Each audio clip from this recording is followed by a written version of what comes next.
Hello and welcome. Very, very excited for today's presentation. It is going to be awesome.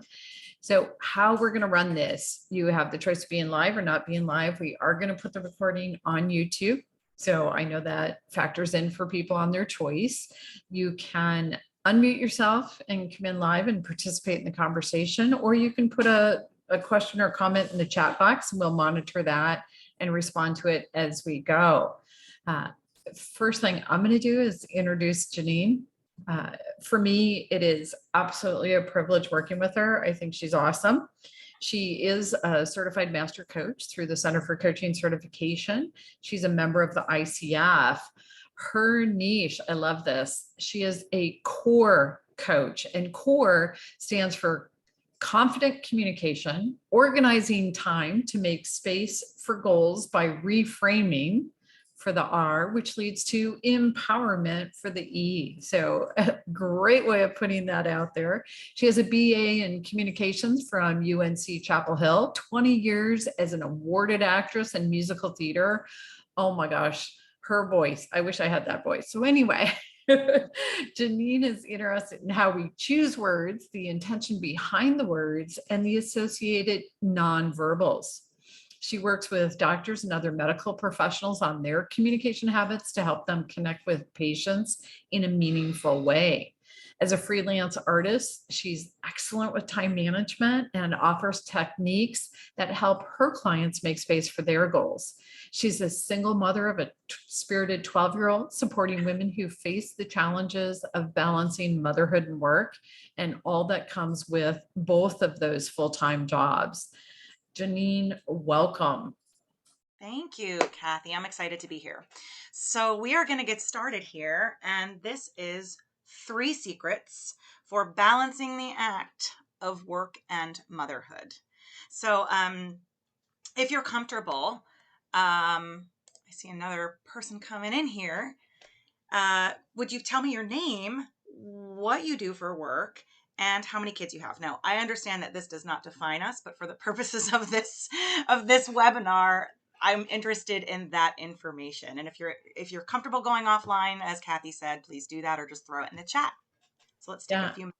And Janine, you may want to, I think you have a slide for that. You may want to advance your slide. So, this is the name Awesome. of what we're doing. And here's our quick intros and hello. So Kathy did a lovely job introducing me. I don't think I could have even done it halfway as good. So it's your turn. Oh, so I'm going to, okay. So I have now adult children and grandchildren. So I have 2 that I have, and then I also have a stepson. And my stepson has 3 kids. So there's 3 grandchildren. And that's what you wanted, Janine? Yeah. Okay. Awesome. Hi, Teresa. Oh, she's still connecting to audio. Okay. Erin, are you comfortable sharing a little bit about you? Oh, yeah. So I'm Erin. I have 1 son who's 8. And yet I feel like it might as well be raising 5 kids sometimes. Yeah, very spirited, very challenging at times 8-year-old. Yes. And all right. And so I think Teresa, you've joined us now. You're welcome to come on. We'd love to have you live with us. The choice is yours. We are recording and it's going on YouTube. So if you're up for it, we'd love to have you live and introduce yourself live. Alternatively, feel free to put it in the chat box.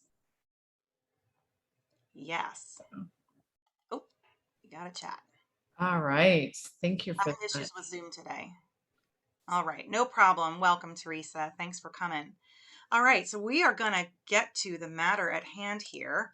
And here's just a high level overview of what we're going to cover today. So these are the tips. Okay. Mindset, staying flexible, and respecting boundaries. So embracing these 3 things can tamp down those feelings of overwhelm. So we're going to go into each one into more detail here. And so the first thing I'm going to ask before we go into the mindset, the flexibility, and the boundaries is, what does, hold on, I'm going to advance. What does a successful day look like? So think about that. If you'd like to share, great. If you want to throw it in the chat, that's fine. And I just want you to think about that.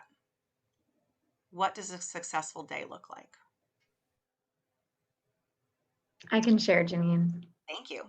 So I struggle with this because I've come to realize more and more as I age that unfortunately I take a lot of stock of my identity into how productive I am in a given day.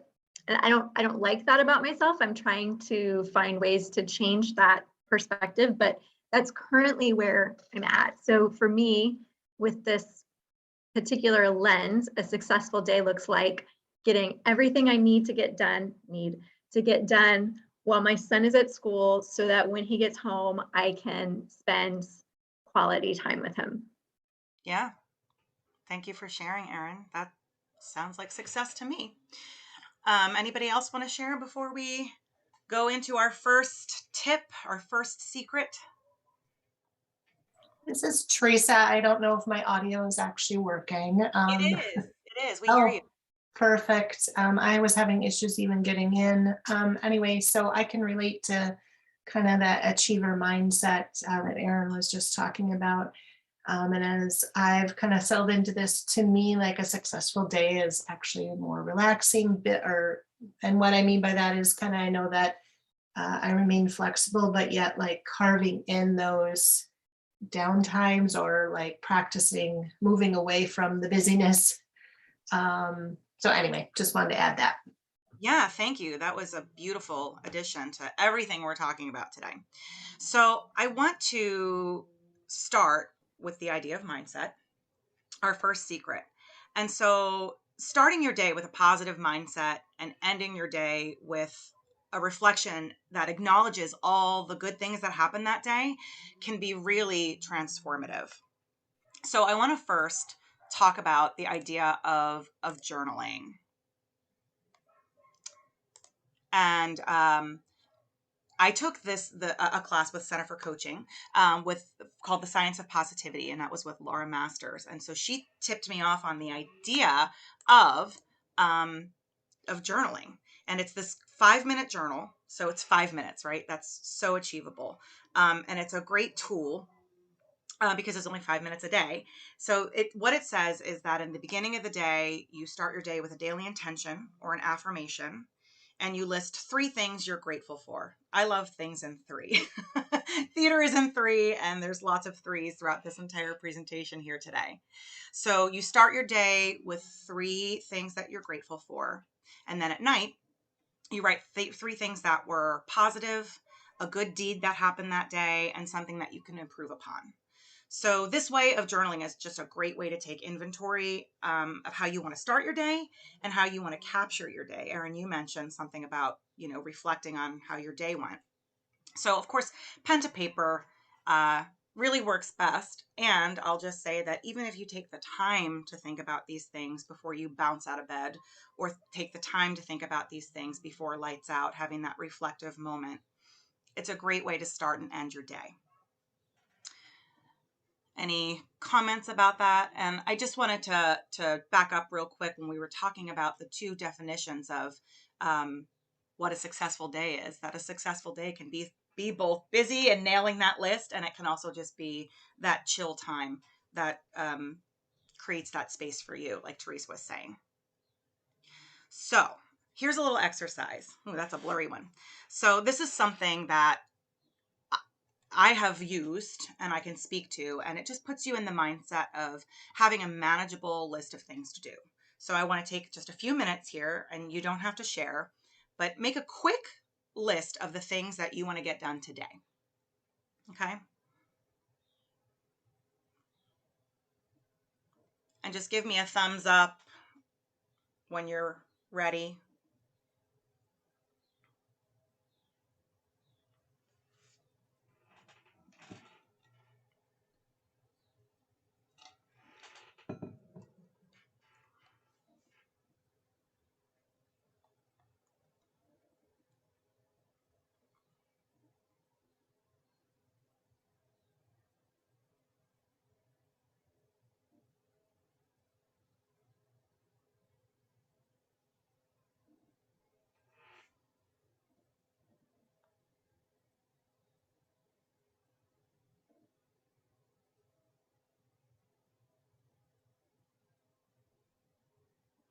Erin's ready.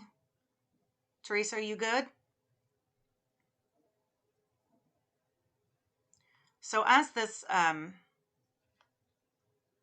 know Teresa's having issues. So the next thing in the exercise is to cross out the things that you know you can't do today. And then as you can see in the next bullet point, circle the 3 things that you absolutely know you can do.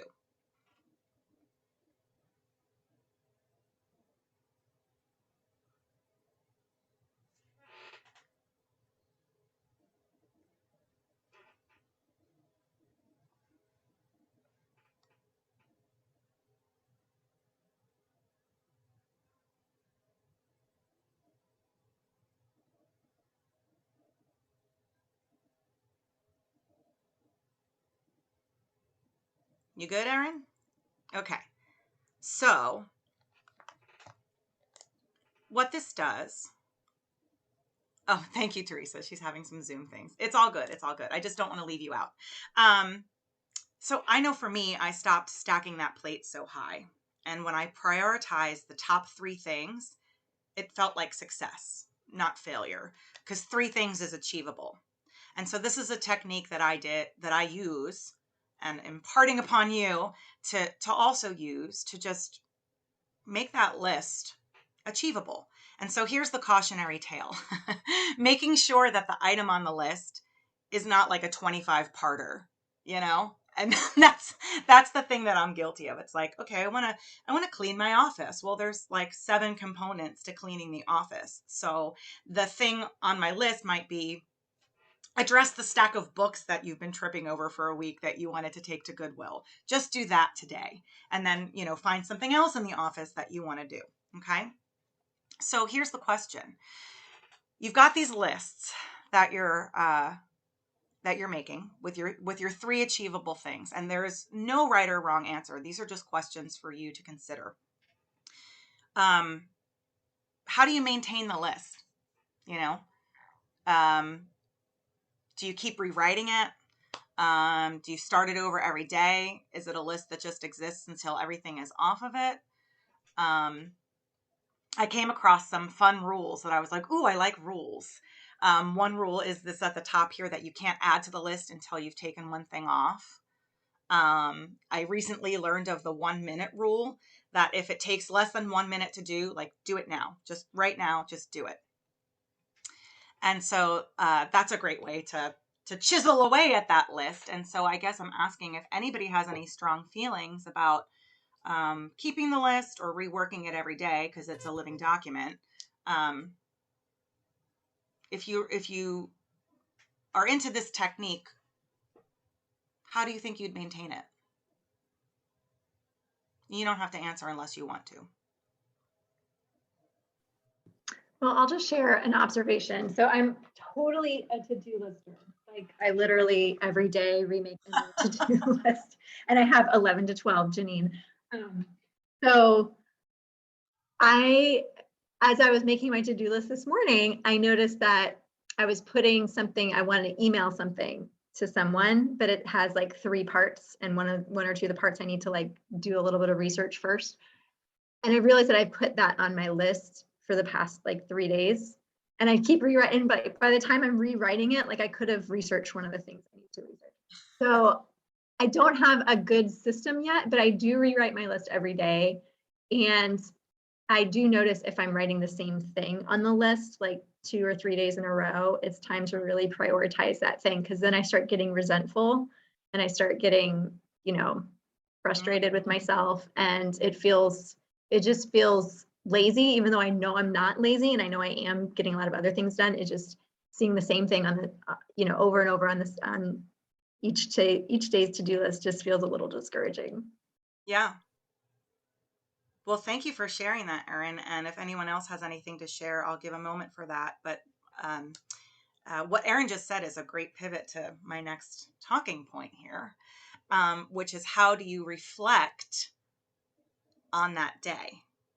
Yeah, it looked like Teresa was going to share as Oh, well. I'm sorry, Teresa. Did I miss something in your chat? That's okay. I just was taking myself off mute. I was just going to share something. I've been trying to do, because I used to just have this continuous list and do the same thing Erin did, like, okay, I'll add it tomorrow. Something that I have tried recently is like having almost a purposeful like column for me or self-care versus like the work related things, Mm, and kind of making sure that I do acknowledge and cross a couple off of that other self-care or me list. I don't know, I've just been experimenting with having kind of one list but like two columns, mm. and making sure that my list on self-care has a few things and that my job stuff isn't like just a long list that's Right. unachievable. I always say that that women in particular, we compartmentalize, and I love that. That's like precisely what you're doing is you're making that list that's column A and column B, and I'm making sure I'm doing a little here and a little there, and that is the juggle. That is the juggle, and I that's a great idea. Thank you for sharing that, Teresa. I saw that we got another one in here. Um, Angela, I can't see. Hi, everybody. I just joined. I apologize for being late. So I No was just worries. trying to catch up with everybody. Sure, sure. Well, hi and welcome. And when you're um, interested in sharing, if anything comes up that you'd like to speak on, it's kind of an open forum. So feel free to take yourself off mute, throw something in the chat. Welcome. All right. Thank you. You're welcome. So we were talking about starting the list, starting the day with those gratitudes and those affirmations and making the list achievable. And so how we end our day with the positivity is I'm guilty of what Erin was just discussing. My ex said I should have a t-shirt that say I didn't get as much done as I wanted to today. So that's constantly what I found that I was doing like every day. And so I started listening to the words coming out of my mouth and saying, well, you know why do you keep saying that? You got a ton done today. So this is a reflective practice. So here's my phrase. I didn't get as much done today as I wanted. And so here's my question. What's that positive flip? What were words that could have come out of my pie hole that weren't so negative and that celebrated the positivity in what I did get done? I have a few ideas, and if anybody wants to share, please do. Janine, this is Angela. Yes. Maybe this is an answer to your question. One of the things that I was notorious about doing was doing goals every year, Uh-huh. and or list, and I would check it off, and then I come back to those lists. I inevitably would never check everything off, and so I would not feel good about not completing the list, right? And so what I did probably just a couple of weeks ago is I started writing down what I accomplished instead of what my goals were. Yeah. So really, yeah, really like Erin is saying, I'm celebrating that I got my LLC. I'm celebrating that I exercised for 45 minutes today, instead of saying, I should have exercised 50 or so. That really was a mind. It was a simple thing, but it was a big thing. And so now it's on a piece of paper, so I can just look at it every single day and say, you actually did some good stuff. Right. Yes, thank you for sharing. And what's coming to mind for me is I've heard this said too, instead of the to-do list, what about the to-done list? What I did, instead of always, you know, just that loop in our brain about what I didn't do. Think about what you did do. So Teresa says, I got as much done today as I possibly could, or I got done the most important things. Um, I got so much done today, or I was intentional about what I did, what I chose to do today. For me, I was like, I got stuff done today. That's my positive flip, or I did enough. I like that idea too. It was enough and it was a lot. So acknowledging what you did do instead of what you didn't do can help you reframe the way you reflect upon your day. I mean, whether that's in your journal or just in your head, and just those positive thoughts about acknowledging that you did not sit on the couch all day and eat bonbons. And also, if you sat on the couch all day and ate bonbons, that's fine too, because you needed that, right? So now we have our list of 3 tasks. So, Angela, real quick to catch you up, we talked about, prioritizing our list of 17 things to do in one day down to 3 achievable prioritized things. So you've got your list of these 3 tasks, and how will you manage that? So here's an idea is the idea of embracing focus over multitasking. So I'm raising my hand. I think I'm an excellent multitasker, and I thought that the only way that I could get it all done was to multitask. And so I'll share a story if I can. As I've gotten older, I discover that I'm more fully present in whatever it is I'm doing. So I'm not just scratching the surface like I did when I was just bouncing from task to task as a younger woman. And so now when I bounce, it just feels more depleting, and that like my output isn't as good, both in quality and quantity. So I have a harder time getting started when I'm bouncing around, when I know I have to go to the next thing, because I'm distracted and less focused. So a practice that I've embraced is to try to arrange my schedule so that larger chunks of time are dedicated to each task. So you've got your 3. Now kind of chunk that time out, the necessary time that you need to complete those tasks. And so I find that I'm just more fully present, I'm more focused, and I'm just producing better work. And here's a really important thing is to build in that pivot time between each task. Like you have to do kind of a brain dump before you go into the next thing, because if you're still kind of stuck in task number 1, it's really hard to get revved up into thing number 2. So I literally kind of build in that pivot time. And I take a moment, like I'm like, okay, I'll have lunch, or I'll go sit outside with the dog, or, I'll go check in with my son. If you're in an office, go get outside for a second, go say hi to a coworker. And, and then it kind of just, it's that brain dump. And then it allows you to breathe and go into the next thing. And so, I think that if we're still buying into the idea of the 2 for 1, I love a good 2 for 1. I think it's about being intentional about the 2 things that you're pairing, and making sure that one of the things doesn't require a lot of thought. Like I always like to pair taking a walk with something else, because I'm not like, okay, Janine, put one foot in front of the other. You're just walking, right? So say you have an important call to make, or just a call that you've intended to make. Okay, you can walk and take a call. Maybe acknowledge the fact that you might be a little distracted by somebody walking their dog, or a neighbor, or a squirrel, but you can achieve that. Like you can walk and get in, 20 minutes of vitamin D and just a little exercise, and then also take that call pretty well. You know what I'm saying? So building in that pivot time was a key component for me and this focus. And evidence shows just over and over again that although we, say that multitasking is a great way to check all those boxes, research shows over and over and over again that focus is your friend, and that focusing actually helps you get things done quicker. So before I move on to the next thing, any comments on the idea of focus versus multitasking? It's both Angela and Teresa have comments in the chat box about loving the concept of the pivot time. Thank you. It had me thinking, I know the app I use where I can give people a link to my calendar actually has a feature where you can tell it to build in 15 minutes before or after the appointment. Yeah. And so there are even apps that will support that. Yeah. Oh, thank you. Thank you for sharing that. Yes, back to back, it just never works. It just never does.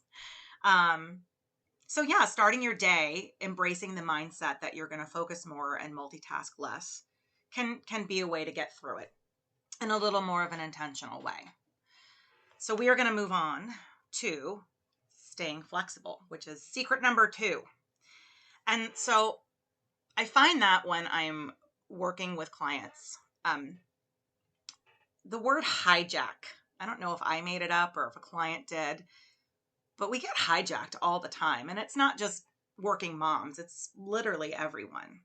And so, I had a client that always talked about putting out fires, just I'm always putting out fires, which, and I, we reframe that to a little bit more of a positive thing. And I understand what this client was saying, because inevitably her time was getting hijacked to do something for her child, for her husband, for her dog. And then that time that she had set aside for her own stuff is hijacked. So here's my question. You had an agenda that got derailed or hijacked. How do you move forward? What are your options? So I'd like to talk about that a little bit and how you handle the hijack.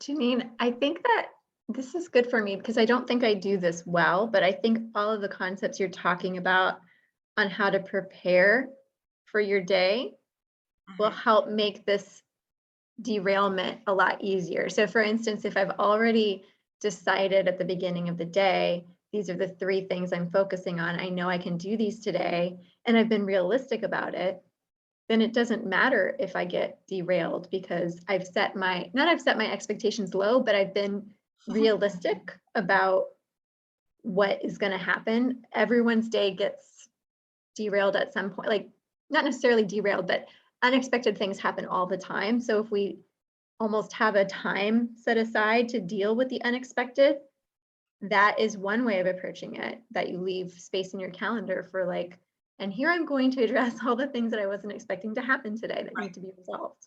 Oh, absolutely. I mean, every day. Yeah, another one I think of is making sure we have boundaries. When I first started working from home, it's just a funny story. I remember my husband was leaving for work, and as he's leaving, he said, "Can you do some laundry today?" And I looked back at him and I said, "No, can you?" It's like, I get it. We're home, and people think that means you're not working or whatever it is. And knowing, no, I got to set boundaries. I'm working. That's it. Hey, Kathy, that's tip number 3. Oh, No, I'm laughing because it's all connected, right? I'm like excited yes. at that. Exactly right. So, I mean, Teresa, Angela, anything to share on the idea of how you handle that hijack? I because I'm such a list person, it's such a trigger for me, and I know that I have to let it go, because if I have a fixed number of things that I have to check off, what I've had to do in that moment is just take a breath and just pause and just recognize that the world is not going to end that I didn't hit these 3 things. And it really is a mental thing. And I think, to Kathy's point about not only the boundaries that you set with other people, but the boundaries that you set with yourself, right? And so giving yourself the grace. So if you had 5 things to cover, maybe you only got to 1. So maybe that at the end of that day, you can just have a reset moment with yourself and say, that was good enough. And we'll figure out how we get to the other things, rather than, like I have done in the past, beat myself up because I didn't hit all the agenda points. And I think if you're facilitating a meeting, I think it's important to recognize that, to sometimes things you have to go with the flow, and, have a recognition that we didn't cover all these things, but that's all right. We'll figure out how we address the 2 or 3 other things, and kind of go from there. Yes, thank you. Absolutely. Teresa? Yeah, I love that. And that's something I was just thinking about, to kind of borrow back to your whole pivot thing when you're moving from one thing to another. Something that I once heard in the past was that, like, when you do get interrupted, say like you were like, okay, I'm going to spend the next hour doing X, and you get interrupted with something that does need to be addressed, like, before you move to that something that needs to be addressed, you kind of think through like how you come back into what you were doing and focused on. And I was thinking about your pivot because they talked about how you will come back and pivot back to that focus thing at a later time. So you can naturally, because I guess the human brain it's hard to, you lose time when you pivot, right? If something, so anyway, I was just thinking back to your comment about the pivot, which I like in between meetings, but then thinking back to this, like if you get derailed, interrupted is kind of how I took that. Yes. Yeah. So anyway. I'm like emphatically saying yes, because literally that is the next sentence in my thing, is that, you know, how do you move past that interruption? Because like, I know me, when I'm like, I have stuff to do, I'm mad. I'm like angry about it. So how do I move past it? Do I pivot? Do I walk away for a bit? You know, and use those ideas of pivot time before I resume. Because, you know, if I'm mad, I'm not going to be putting out the quality work that I want to put out. So, you know, something else that I do is I check in with myself and I see if moving forward with an intended project or agenda even makes sense, right? So this list, you know, we're being flexible here.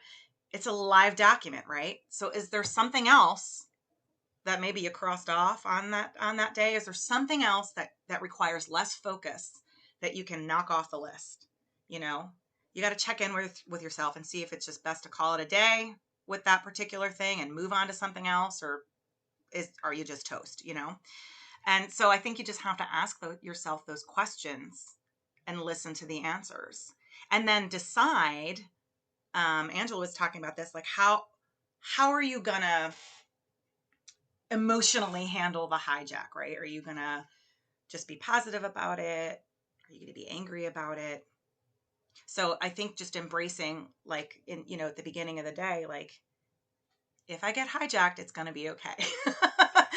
It's going to be okay. And it's like, you know, the discussion that I had with my client about the fire. I mean, even that word, it's like fire, emergency. Like, it is not doom and gloom. Are they really fires? Are you really putting out fires? I get what you're saying. And it's not really a fire. It was, you know, you just had to stop what you were doing and go pick up your daughter because your husband didn't. And it's okay, you know? And yes, it derailed you, and you can either choose to pivot or take a break and go back to what you were doing. So guys, thank you for that discussion. That was exciting. I think Erin might know this idea of chunking it out and chipping away, and letting go of perfection, which I think Angela said before. Just,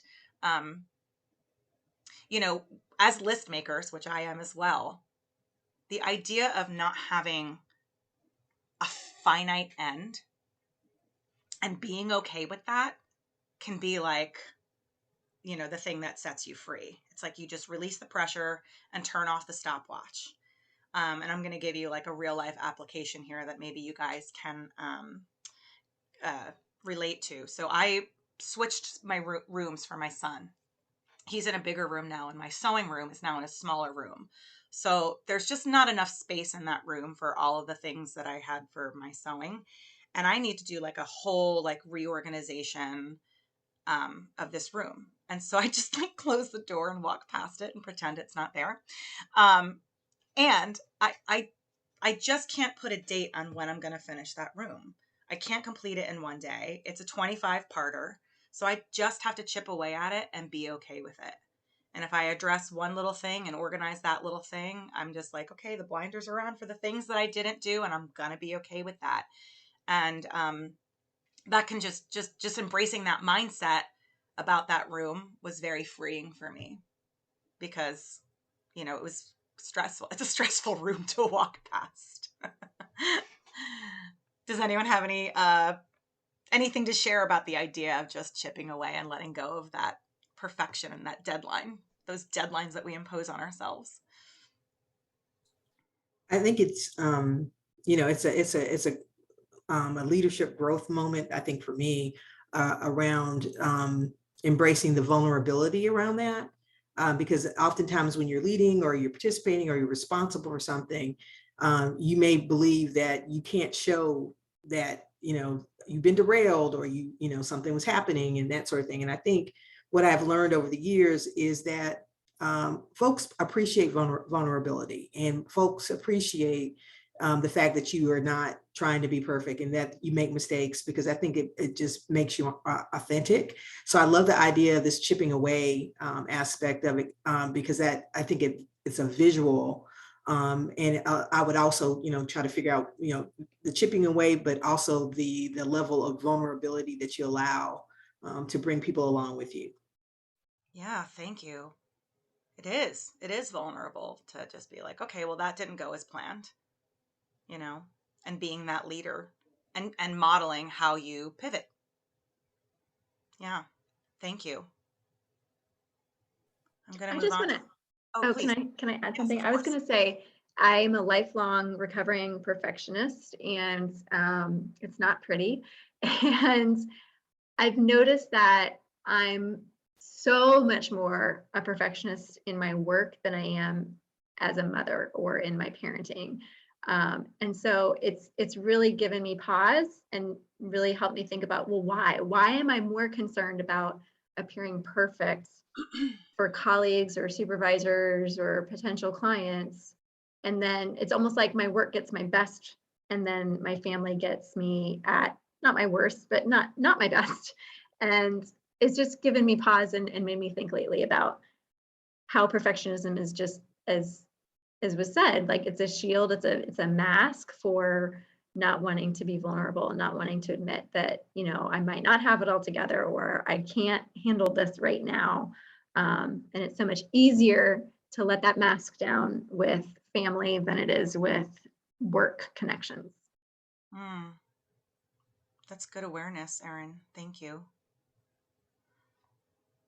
So we are going to move on to the last secret, which we've all alluded to, which is awesome that you guys are making that connection, and that is boundaries. So in the interest of time, I'm going to share a slide of some definitions of boundaries that that spoke to me, and then anybody can add. Okay, so here we go. Queen Brene Brown. Hers is real simple. What's okay and what's not okay. I listened to this podcast called We Can Do Hard Things, and Glennon Doyle is the host, and she co-hosts it with her sister Amanda. And this was a great conversation in this particular episode. And, Glennon's definition was, I think, the way I defined boundaries. So boundaries is deciding who and what you will allow in your life, and then holding that line. And it's your right to hold that line. Well, then Miss Amanda says, setting boundaries is the process of deciding what you're responsible for. It's not just the yes or the no, but not feeling responsible for everyone being okay with your yes or your no. And my brain just went, oh my gosh, I don't have to be responsible because I'm a pleaser and a little codependent. So that was just awesome. And I really started to think about the idea of setting those boundaries, of saying, no, husband, I'm not doing the laundry, and being okay with that no. So I'm going to stop talking for a moment. And if anyone has a reaction to these definitions or would like to add.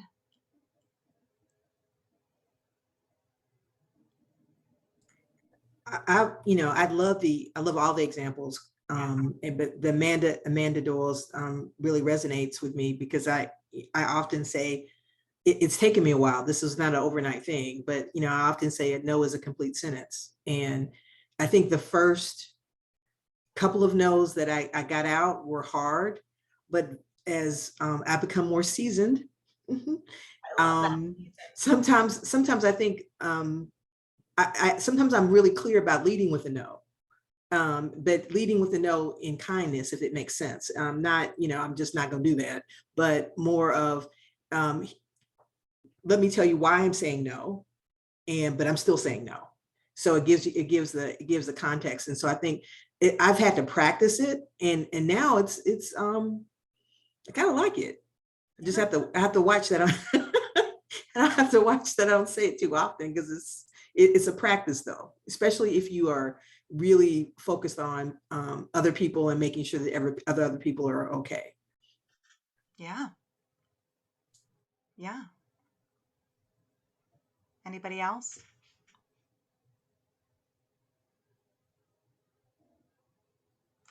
Yeah, I love what you just shared, Angela. And I was going to share a definition of detachment that I learned from Al-Anon.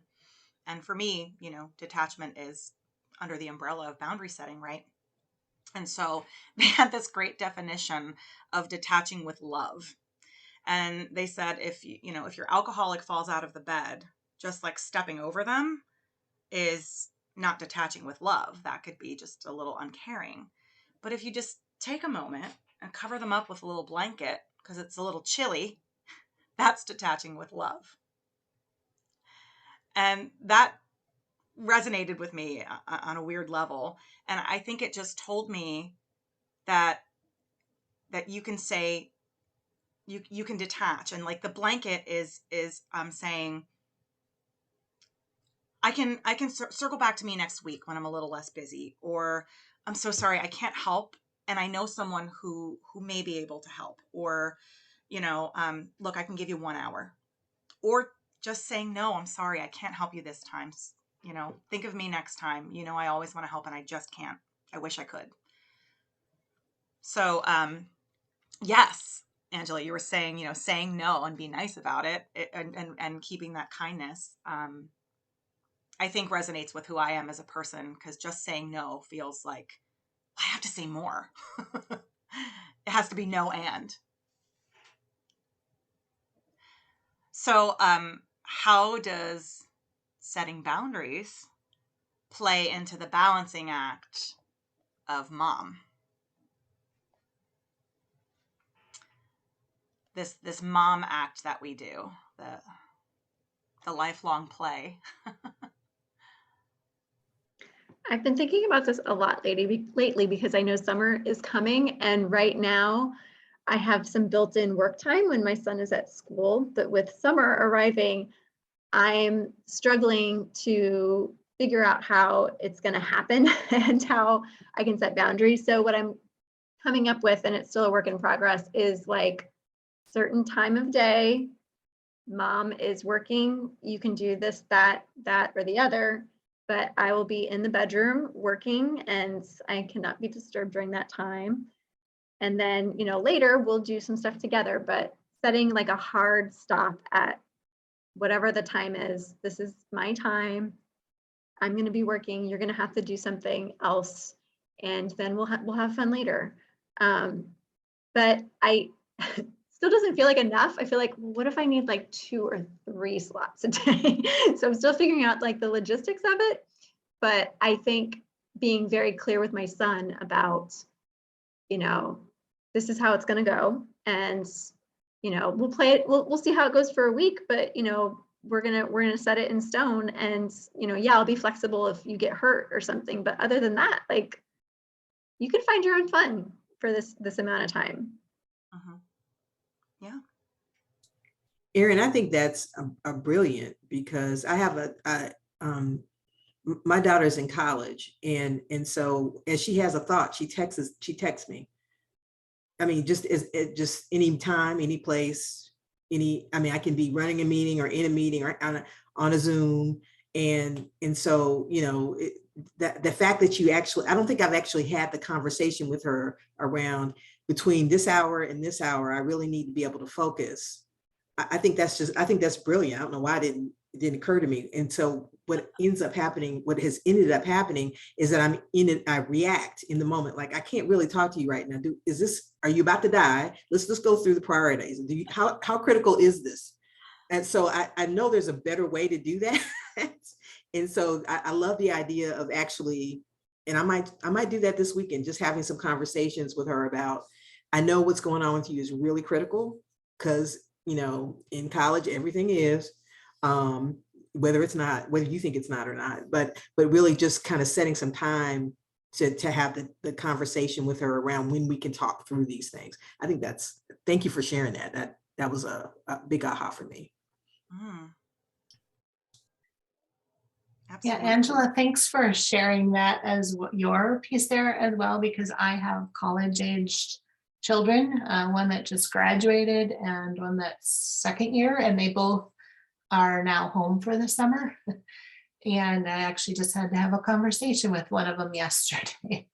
And I guess it was a boundary setting. But yeah, I love what you said, Angela, about letting them know, because sometimes we don't communicate for a couple days, and then when you hear from them, you're like thinking the sky is falling, or at least that's how I sometimes do. So I feel like I need to respond type of thing, but maybe having that conversation, like you said, would be beneficial to us both. Yeah. Yeah. I mean, you guys have literally said everything that was in my next like paragraph, which is like, you can say no to your child. It's okay. And you can do it with kindness. You can cover them up with that little blanket, right? Just give yourself, permission to do that. Um, absolutely. And Brene always says, right, clear communication is kind communication. So set that boundary, put it out there, and then you have that to lean on when Yeah, the an boundary. observation of what I'm hearing from all of you is having the conversation with the child or kids, whatever their age, whether they're younger or older. Okay, here's what my boundary is, and letting them know what your boundary is, and then figuring out how to work with it. And it's like all of you are saying that. Yep. Yep. Put it out there first. Exactly, Kathy. Thank you for pointing that out. And so, here's where everything like intersects for me. Okay. So if we say yes to something, it shifts the agenda. So you have to stay flexible. And then you have to shift the mindset, because saying yes causes a total reprioritization of what that list of 3 was. So it's all very connected and cyclical for me. And so that's, why I feel that these 3 things are so interconnected, and that way to just embrace the day. Just know you're going to get hijacked, and you can say yes or no and be okay with that. And then you shift. It's like Tetris all day long. So here's the practical part of it, and I'm going to move through it really quickly. Okay. And I thought it might behoove us to just talk about like 10 things that I do when I know I'm nailing it. Now, look, I don't always nail it. And I thought that I would just share some things that when I feel like, wow, I've really got a busy week and I'm handling it. What did I do? These are things that I do. So I'm going to go through it really quickly here. Okay. So I have a laundry hamper, holds 2 loads of laundry. When it's full, I just do it. So I don't see the overflow. It's like 1 white, 1 dark, do it. Try really hard to fold it. Sometimes it sits for a minute. Just keep up with it. I spritz the bathroom every night. I live with a 12-year-old who's, officially gross. So, I mean, maybe not every night, but pretty often I just kind of keep up with wiping the toilet, wiping the sink. I keep a little, a magic eraser. They are truly magic. Keep it in the shower. Just whenever I think of it, I keep up with that. I try to load the dishwasher every night and run it. And then part of my routine is when the coffee's brewing, I empty it. I'm sure we've heard that tip before. And I do try to do that. While I'm cooking, while things are cooking, I try to keep up with the dishes. So it's not this big sink load of stuff, while things are cooking, you just keep up with the dirtiness as you're going instead of just saving it all for the end. We've all acknowledged that calendars and lists and things are very, very helpful. And so I've discovered that my phone is not for me. So I have a calendar that I write on, and I'm real geeky. I have these erasable colored pens, and I color code things. And it's just a way for my eye to see the things that I have to do. When my husband was still living with us, we had a dry erase calendar, and that was like the Bible. So we're going on to number 6 here. And that was really great because it was just a way for us to communicate what was going on, for us to both be in the loop about what was happening with our child. And, of course you have to maintain it, like you have, if you're going to use that dry erase calendar on the fridge for the family, you got to keep up with it. Because, I can't tell you how many times it was like, but it wasn't on the calendar. I'm like, I know, but I told you, but it wasn't on the calendar. So you do have to maintain that. Cook in batches. So when I'm making think like chilies and meatballs, I don't know what you guys eat, but anything that you can make that's freezable, make 2 portions, put it in the freezer. And on the nights when you're like, I can't do it, you have something to go to. I've started doing HelloFresh, or, think about another meal kit situation. That can be a real gift on a week where that it's going to be cuckoo bananas. And it really is delicious, and it takes 30 minutes to cook, like the commercials say. Everything that you need for that meal is there. Think about, like, I belong to Costco. They have prepared meals that you can just save some time. And the other thing, I recently just had COVID, and I never ever used a grocery delivery, and it was a little expensive, but I was like, so for like $20, I could just save myself like 2 hours and just have someone deliver my groceries for me. So wanted to throw that out there, just thinking outside the box here, and perhaps you guys use that kind of stuff. My Dyson. I love my Dyson, and it is cordless. So it's just like point and click. It's always charged up. I have animals. I have 2 dogs, so I want to keep up with it. So almost every other day, I just run it on the hardwoods. I don't have a huge house, but it's just keeping up with it. And the 10th thing is this one touch rule that I don't know where I heard it. I definitely didn't make it up, but it's the idea that, when you touch something, don't just move it, because I'm famous for moving things around and not ever actually putting them away. So if you touch it, it goes to where it belongs. If you pick up the laundry basket, it goes upstairs and you put it away. You don't just move the laundry basket to 4 locations. So that was just a very quick kind of capture of things that I do to try to keep up with the household. And I went through it really quickly. And so I think that you guys are picking up what I'm putting down, right? The strategy is keep up with it. Keep up with it, because 2 minutes here and 2 minutes there can save you an hour of a big, deep clean later on. Anything to add? What else?